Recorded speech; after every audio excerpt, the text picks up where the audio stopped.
Soal pro kontra disebutnya nama Basuki Cahayapurnama atau Ahok sebagai calon kepala Badan Otorita Ibu Kota Negara. Ini juga menjadi polemik. Yang pertanyaan adalah kenapa ada nama Basuki Cahayapurnama di sana, Bang Abalin? Kalau menyebutkan nama Ahok dan calon CEO bagi Ibu Kota Negara baru, adakah yang ganjil di situ? Adakah yang bermasalah di situ?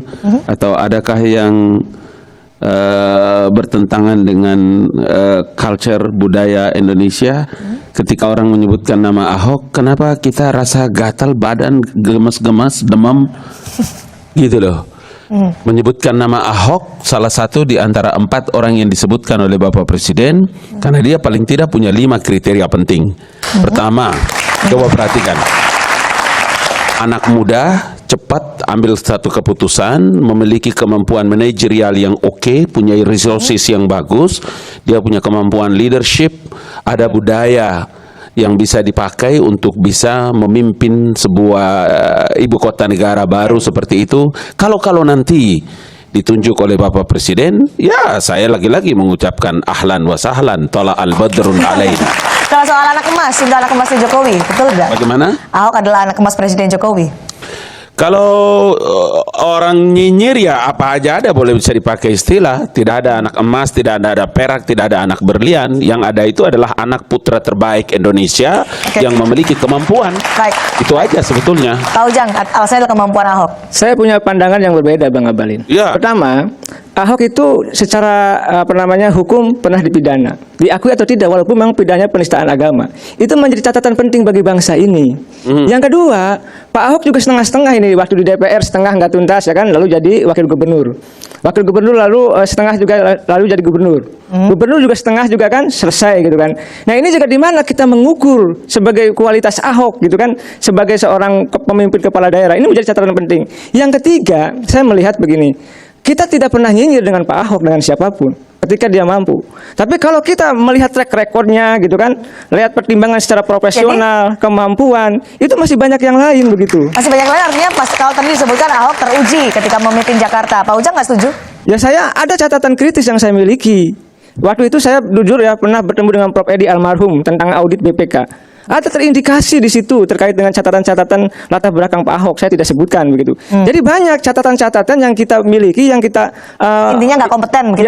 Ya, menurut versi pemerintah kompeten, tapi bagi saya masih banyak yang lain. Baik teman-teman, kembali lagi bersama dengan saya di channel ini. Salam NKRI harga mati.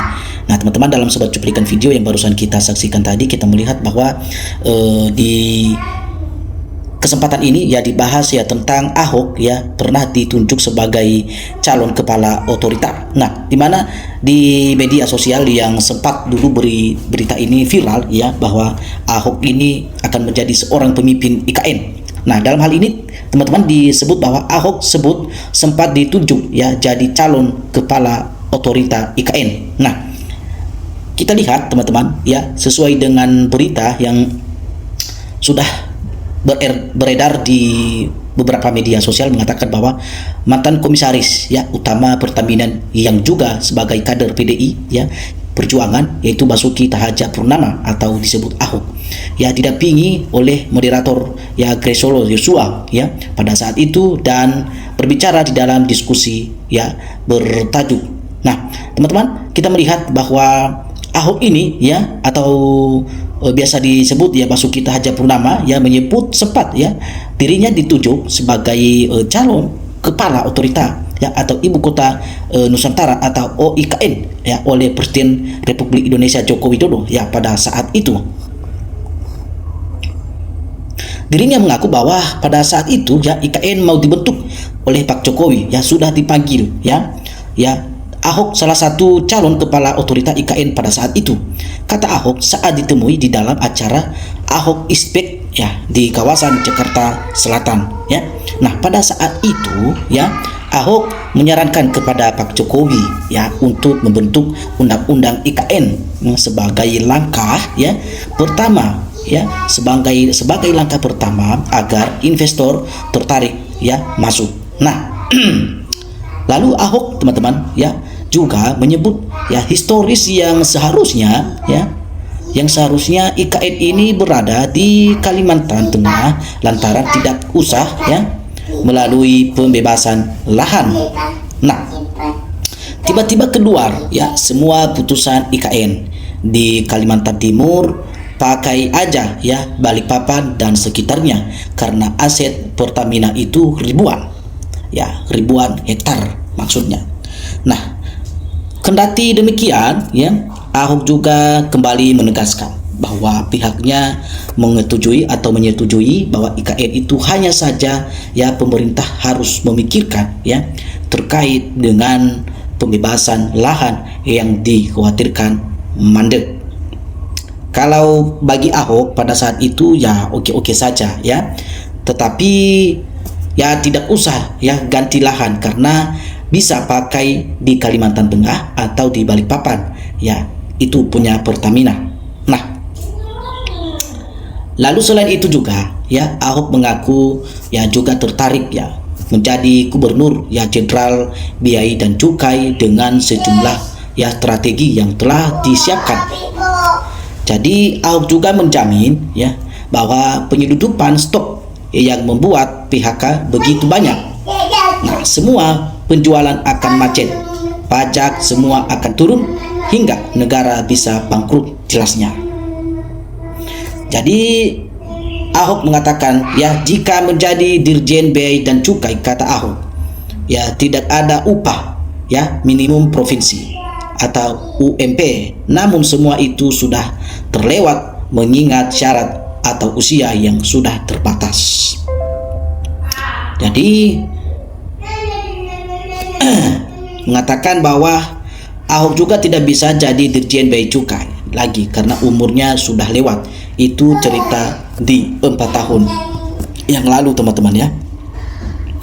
Namun pada saat itu Ahok ya melalui unggahan di akun ya media sosialnya ya pada hari Jumat pada waktu itu tanggal 2 bulan 2 ya mengumumkan bahwa bukti surat ya pengunduran dirinya dari komisaris ya utama atau PT Pertamina Persero ya mengundurkan diri ya hari ini terkait ya dengan dukungan terhadap pasangan Ganjar Prabowo Mahfud MD pada saat itu teman-teman.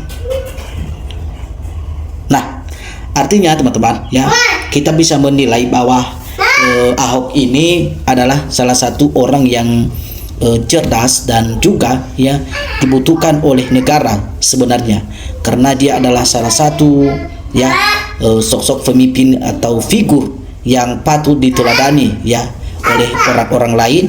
Tetapi teman-teman karena kejujurannya, karena ketulusannya, karena kehebatannya justru di era pemerintahan Pak Jokowi semua orang-orang seperti itu tidak dipakai lagi karena kita melihat ya di eranya Pak Jokowi ya pemerintah ya yang dipakai pada saat itu adalah hanya orang-orang yang pintar untuk melakukan tipu daya atau yang bisa korupsikan uang negara ya. Nah, justru Ahok tidak dipakai di pemerintahan karena takut dibongkar nanti semua maling-maling uang negara ini atau uang-uang rakyat ini.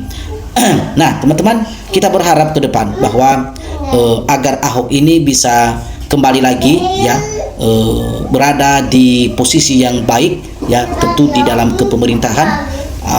Ya terserah apakah di bidang ya pemberantasan korupsi atau juga bisa dijadikan sebagai kejaksaan agung ya atau juga di tempat atau di posisi lain ya agar Ahok juga salah satu ya bisa membantu ya kepemerintahan Bapak Presiden Prabowo ya supaya meringankan beban Bapak Prabowo juga dalam mengawasi ya uang negara, dalam memantau uang negara ya supaya maling-maling ini juga tidak ya terang-terangan mengambil uang negara di dalam negara kita ini ya. Oke teman-teman, bagi Anda yang ingin memberikan tanggapan atau komentar silakan ya teman-teman tinggalkan komentar Anda di dalam video ini agar teman-teman tidak ketinggalan dengan informasi-informasi berikutnya. Oke teman-teman, sampai ketemu di video kita berikutnya ya. Salam NKRI harga mati.